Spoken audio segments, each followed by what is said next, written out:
Okay, page titles. Yeah, so first off, we're going to talk about page titles. Absolutely the most important variable. It really can't be understated, overstated. What's the word I'm looking for? It can't be. You can't misstated. You can't misstated is what I do. It can't be stated enough just how important page titles are. Whenever it just makes my soul hurt every time I go to a great site and I see their page titles are like home or the name of the company, and there's no keywords that people would actually search for in the page titles, because what that's doing is it's just not telling the search engine what the site's about. Right. It's missing out on the number one most important variable, and it really pains me to see that. Unless of course it's my competition, then. Then you're happy. So I think everybody understands using. You've got to put the targeted keywords in the page title. Our advice is to put the targeted keywords early in the page title. Absolutely. So a couple things. Firstly, to have the keywords in there. Secondly, to not have repeated keywords throughout the site. So if you have a 100-page site, you don't want your keywords on every page of the site, basically. Okay. You want one page to be that page for that keyword.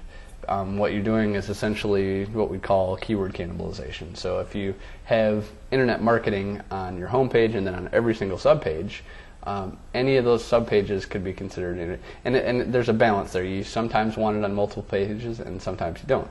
Right. But you ultimately want one page to rank for that phrase. Right. And you need to cater the whole site architecture so that that one page ranks for that term. So ideally, you don't want to repeat that same keyword over and over in every title. So the best use is the keyword phrase on a single page, as high up in the site architecture as possible. And then the only thing that would be repeated would be company name. Okay. So we'd have the name of the site or the name of the page, what the page is about, and then market motive.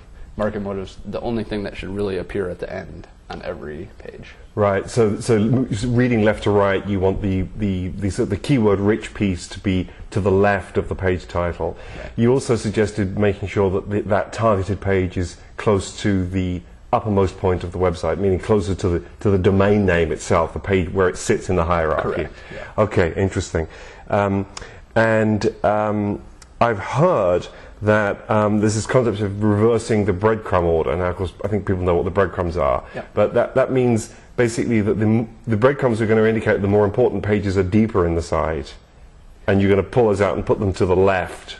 Right. On the title. Is that right? Yeah. I've talked about it with my partners who are at client side, and it's so amazingly simple. If every site just had breadcrumbs and then reverse breadcrumb titles, and then like varied those couple, just those two things, just had perfect breadcrumbs and perfectly linked breadcrumbs and perfectly linked structure and reverse breadcrumbs in the title, it'd be we wouldn't need SEO. Everybody would have perfect structure, and I'd be out of a job.